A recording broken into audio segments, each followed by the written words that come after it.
Meus queridos irmãos, eu quero cumprimentar a todos com a paz do Senhor. Eu sou o pastor Edivaldo Pereira, você está no canal Rascunho Teológico. Estamos aqui para gravar mais uma aula, mais um conteúdo para você. E nós estamos falando sobre Cristologia. E hoje nós vamos falar sobre a humanidade de Cristo. Teremos aqui um assunto interessante. É um assunto que perdura por muitos anos, né? Temos o conhecimento disso, alguns debates e etc e tal. Alguém diz que Jesus, quando nasceu, Maria não era mais virgem, e aí a Bíblia diz que era, e enfim. Então, vem suscitando debate. Aí tem a questão da Trindade, né, que está inserida lá no Gênesis, e assim sucessivamente. Então, nós vamos tratar hoje sobre a humanidade de Cristo. E como nós estamos tratando, nós falamos da divindade na aula passada, e nessa aula nós vamos estar comentando sobre a divindade, sobre a humanidade de Cristo, certo? Então, para começar, nós vamos tratar um pouco sobre a concepção virginal de Jesus no ventre de Maria. Sua natureza, que foi divina, é permanente unida em sua natureza humana, isso é uma mesma pessoa, Agora, encarnado, Filho de Deus, as evidências bíblicas para a humanidade de Jesus é muito forte, muito contundente. É o que a igreja cristã prega, é a base do cristianismo, é o ápice da cristandade, né? Então, agora Cristo encarnado é uma evidência bíblica. Nós temos aí, vamos mostrar que ele possui um corpo, uma mente humana, e experimentou a tentação humana. Isso está dentro da humanidade de Jesus. E quando vamos tratar bem essa questão, nós vamos observar que Jesus teve um nascimento humano, em uma genealogia humana, vindo, porém, à plenitude do tempo. Deus enviou o seu Filho, nascido de mulher, nascido sob a lei, para resgatar os que estavam sob a lei, a fim de que recebêssemos a adoção de filhos. Gálatas capítulo 4, verso 4 a verso 5. Certo? Gálatas capítulo 4, no seu versículo 4 a 5.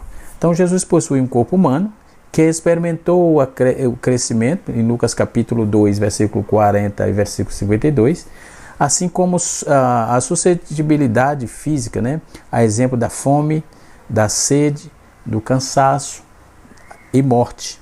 Então, tudo isso é coisa da humanidade, né? Mateus capítulo 4, verso 2, João 18, versículo 28, cansaço.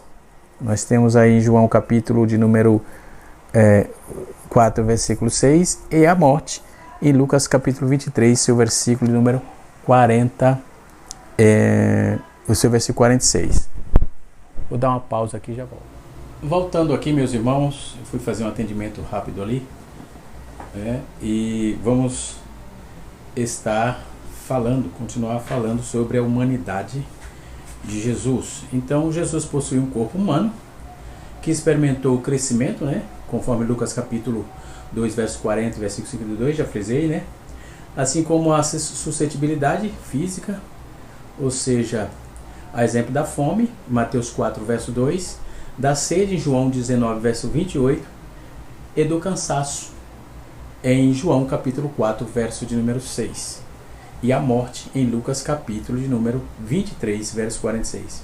Então, como um velho homem, o apóstolo João ainda estava maravilhado até o fato de que ele fora deixado experimentar o Filho de Deus em carne. Então, a teologia joanina, ela tem um aspecto bastante contundente, Nós vamos falar um pouco sobre essa questão também, Então, como o Filho de Deus em carne, como uma criança exultada, ele continua repetindo para si à medida de descrever a encarnação. Ele era desde o princípio, o que temos ouvido, o que temos visto com os nossos próprios olhos, que contemplamos, as nossas mãos apalparam com respeito ao Verbo.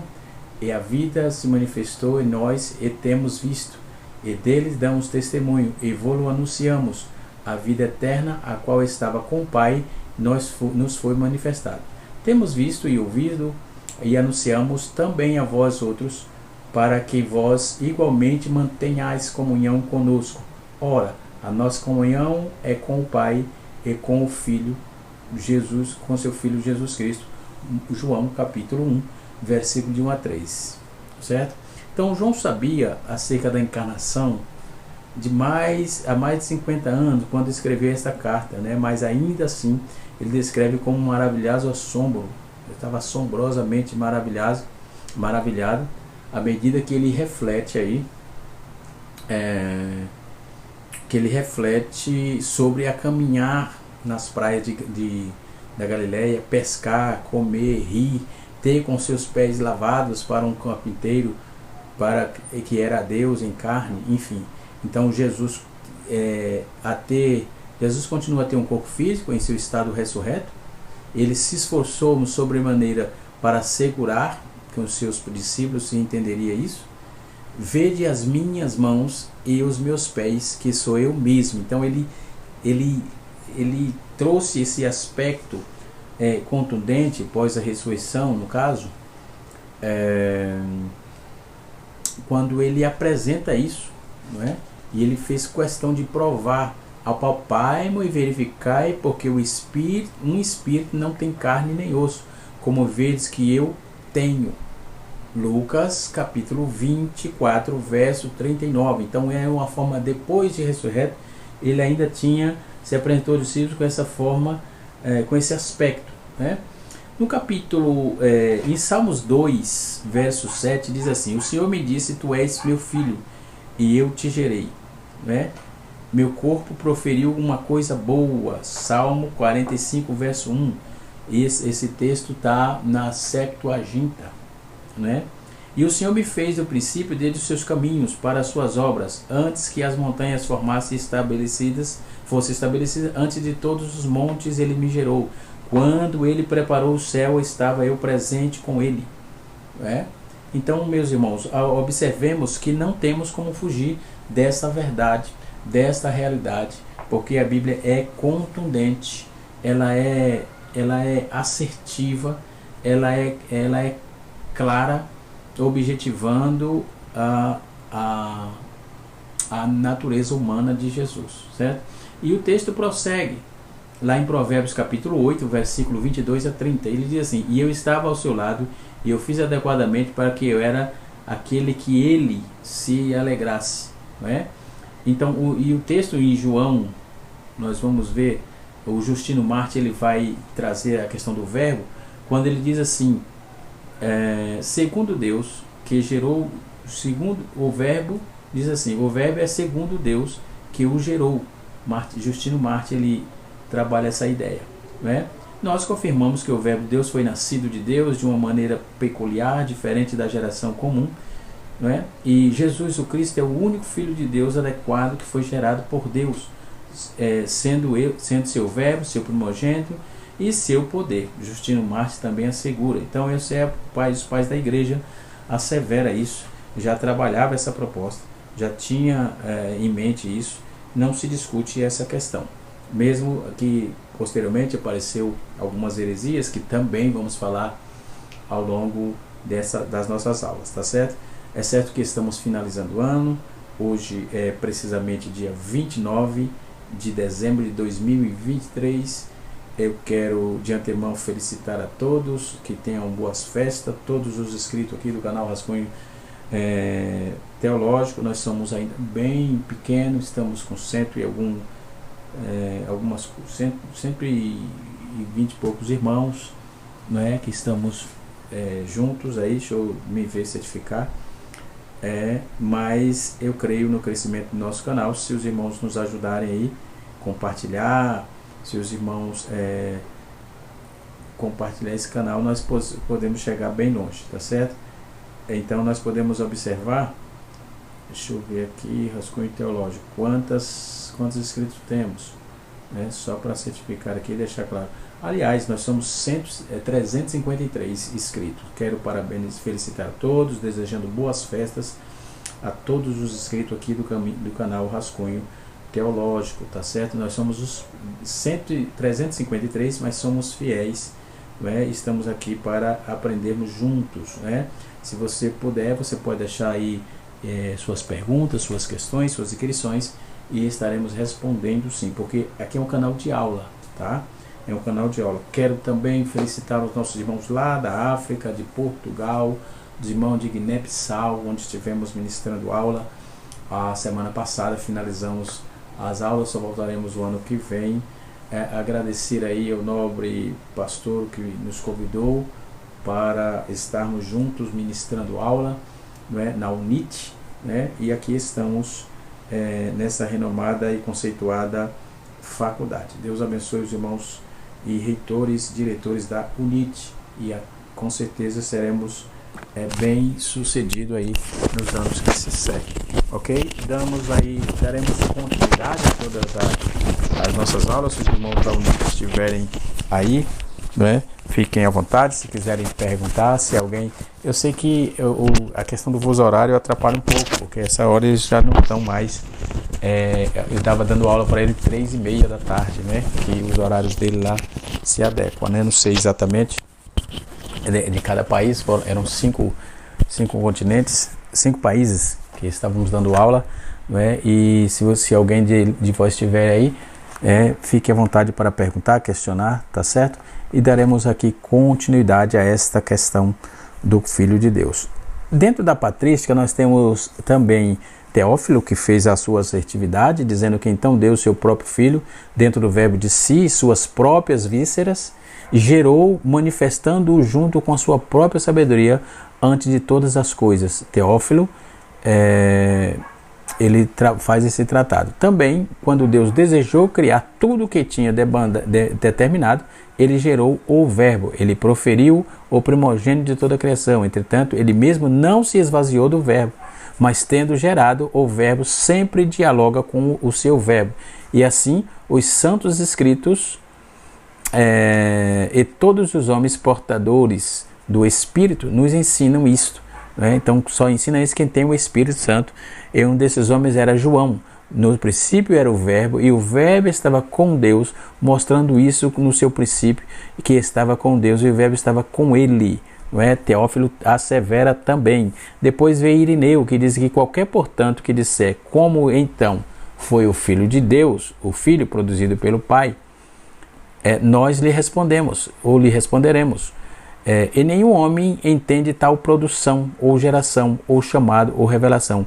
Qualquer outra expressão que alguém possa usar é capaz de descrever tal geração, pois ela é de fato a última instância indescritível, conforme dizia Irineu, porque veio de Deus. Então só entende quem tem o Espírito de Deus, só recebe quem tem o Espírito de Deus, só vê e o aceita quem tem o Espírito de Deus. Então o Filho revela o Pai, o qual gerou o Filho. Irineu trabalha essa proposta também. Depois vem Clemente de Alexandria, depois vem Hipólito, não é? Eu estou trabalhando um pouco dos pais da igreja.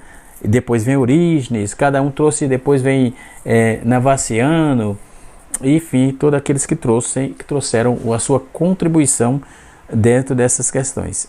E então, antes de todos os mundos, Miqueias capítulo 5, verso 2, diz: de ti sairá, antes de todos os mundos, diz assim o texto: de ti sairá o que governará Israel, e cujas saídas são desde os tempos antigos, desde os dias da eternidade. Miqueias 5, verso de número 2. Disse-lhe Jesus: em verdade vos digo que antes que Abraão existisse, eu sou. Capítulo 8, versículo 58. E eu fico observando que é tanta discrepância de algumas cabeças que ainda não crê nisso. É o texto que está dizendo, o texto bíblico. Não é só os pais da igreja, não é? É o texto bíblico, é a veracidade bíblica, não é? Então não temos muito o que discutir sobre isso. Tudo é possível que crê. Se você crê, recebe aí, né? E porque a bênção de Deus é grande. Então a humanidade de Jesus é uma verdade indiscutível, não temos como discutir isso, porque se discutir isso é discutir com Deus, ou com a própria Bíblia. Então a humanidade de Jesus, ela é clássica, né? Ela é a base, ela é o ápice de quem crê da cristandade, não é? Tem aí a preexistência desse Cristo, né, do Jesus Cristo, tem o Messias que é prometido. Então a cristologia é uma área da teologia sistemática que vai trabalhar essa pessoa, a pessoa e a obra, né? Indico aqui Luiz Berkoff, teologia sistemática lá da Editora Cristã. Tem também o Concílio de Calcedônia, na cidade de Bitínia, em 8 de dezembro de 1401, que também trouxe à frente essa doutrina monofisista, né, de Eutíquez, o concílio que convoca o imperador bizantino, Marciano, que contou com a presença de 350 bispos. Depois nós temos o docentismo, do grego edoxo, que quer dizer aparência, era um tipo de gnosticismo que admitia que Jesus ser apenas uma aparência humana. Então vem aí as discrepâncias, deixar isso para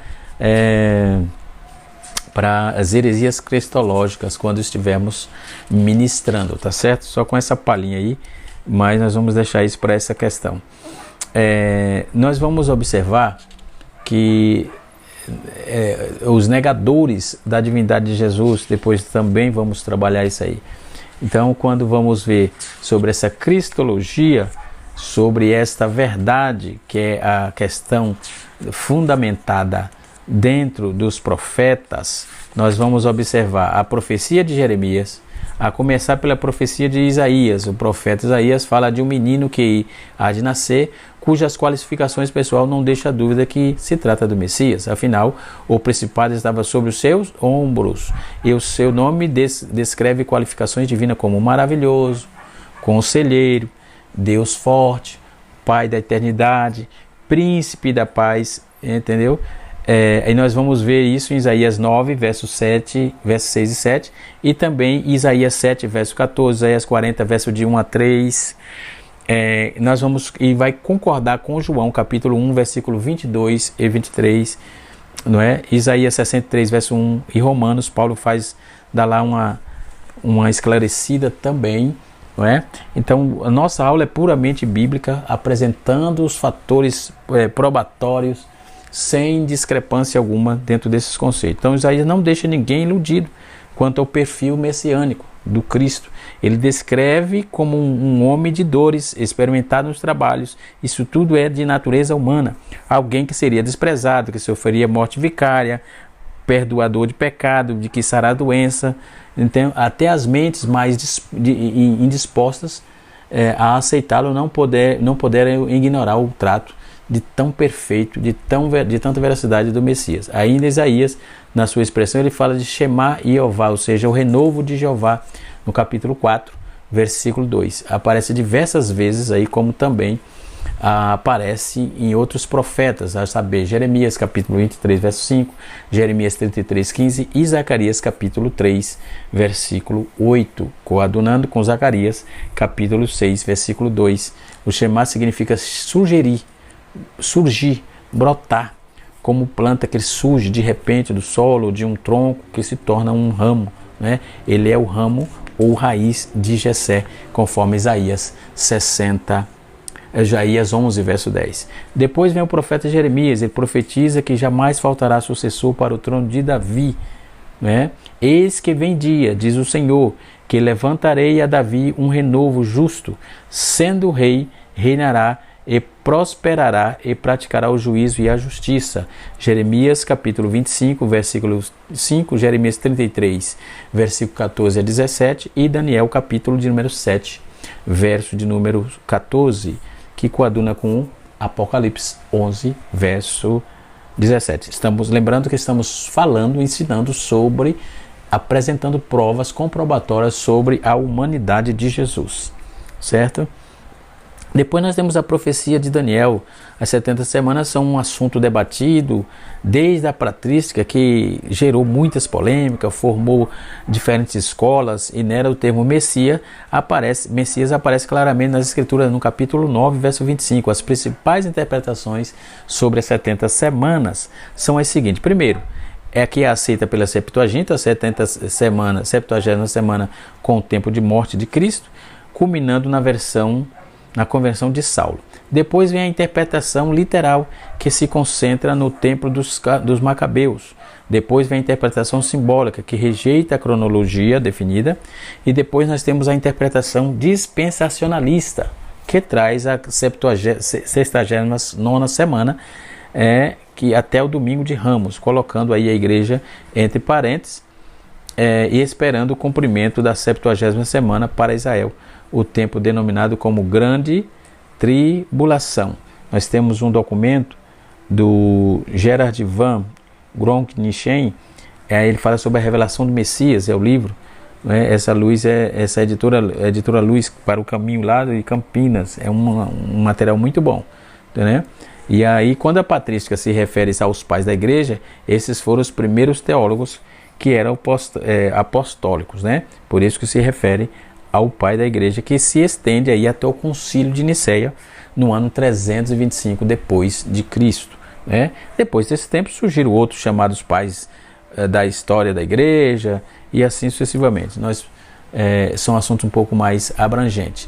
Depois nós temos as profecias de Miqueias. O profeta Miqueias descreve a cidade do nascimento e a grandeza do senhorio de quem ia nascer em Belém do Efrata, o senhorio de Jesus. Miqueias capítulo 5, verso 2 a 4. Né?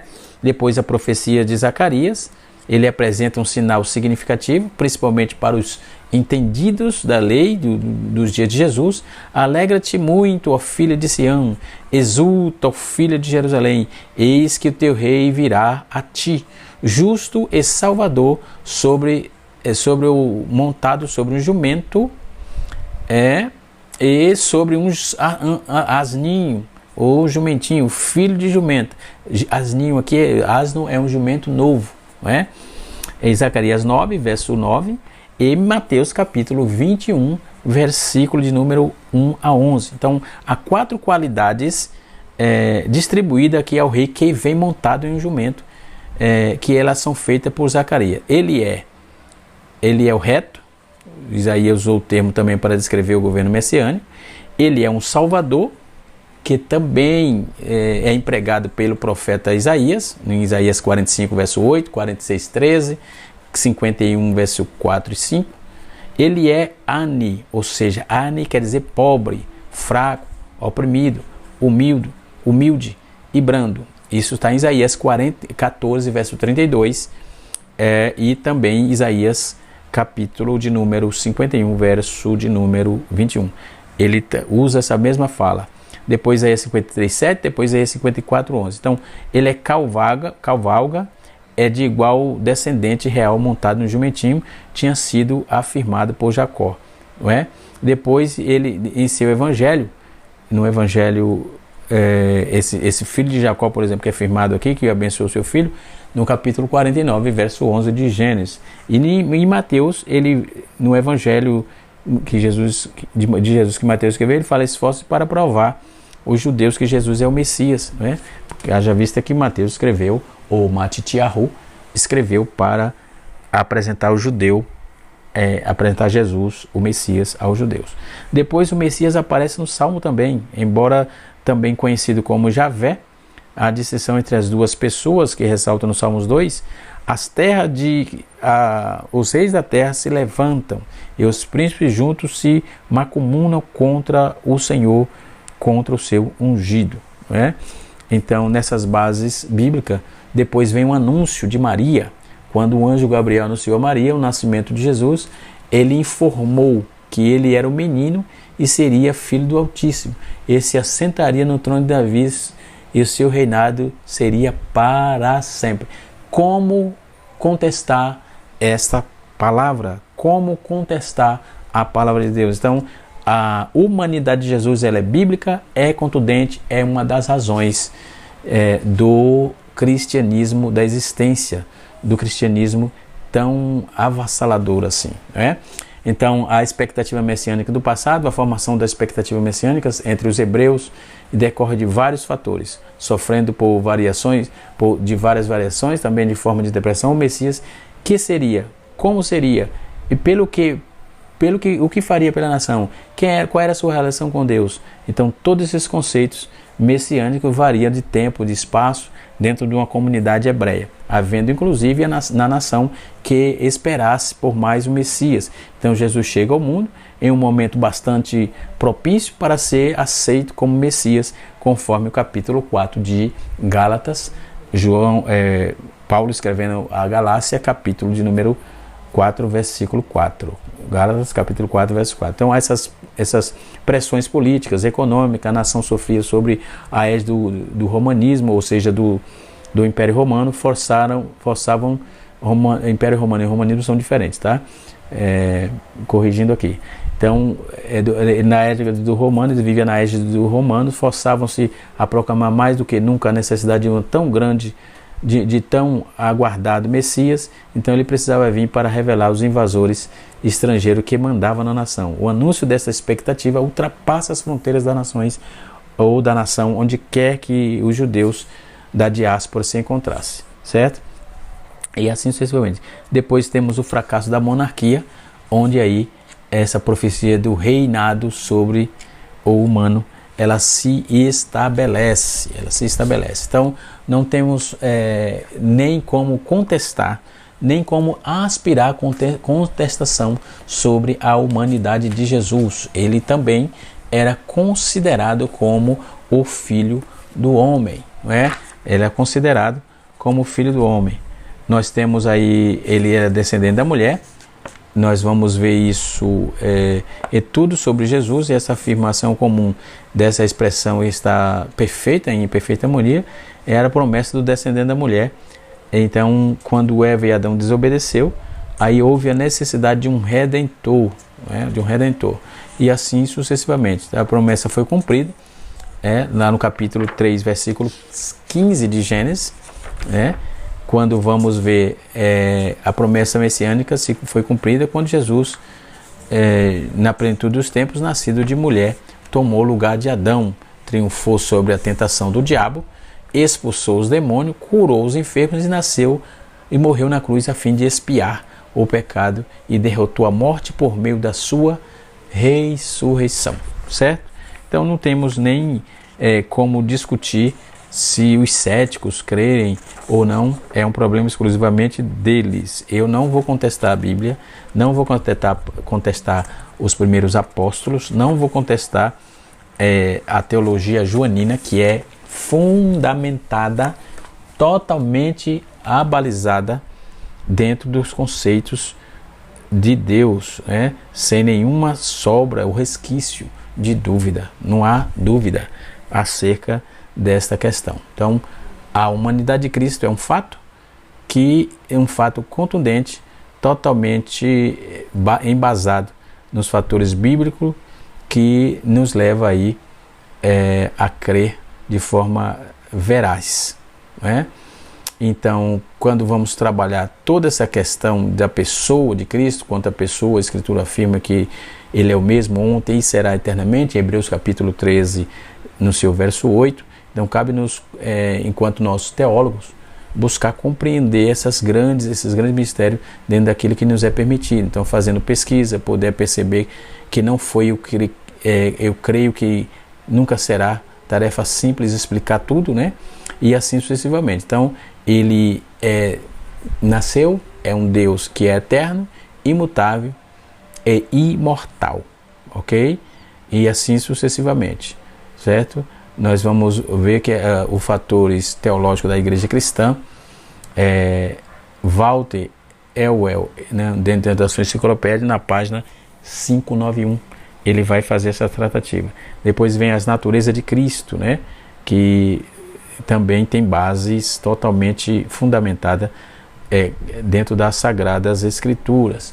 E podemos observar dentro de conceitos bíblicos, conceitos basilares, que não pode, aliás, ninguém consegue tirar dentro das verdades e para colocar mentira ali, Então, os enfoques atuais sobre essa cristologia joanina, eles estão relacionados recentemente a enfoques, primeiro, um amplo olhar sobre a cristologia de João, segundo, um texto central, terceiro, um enfoque cristológico teológico, isso é muito bom, e o quarto, enfoque literário, e o quinto, enfoque é o enfoque historiográfico ou enfoque histórico. Então são vantagens desse enfoque que oferece um sumário resumido aí de um bom proveito sobre a teologia, cristologia joanina, por que não dizer.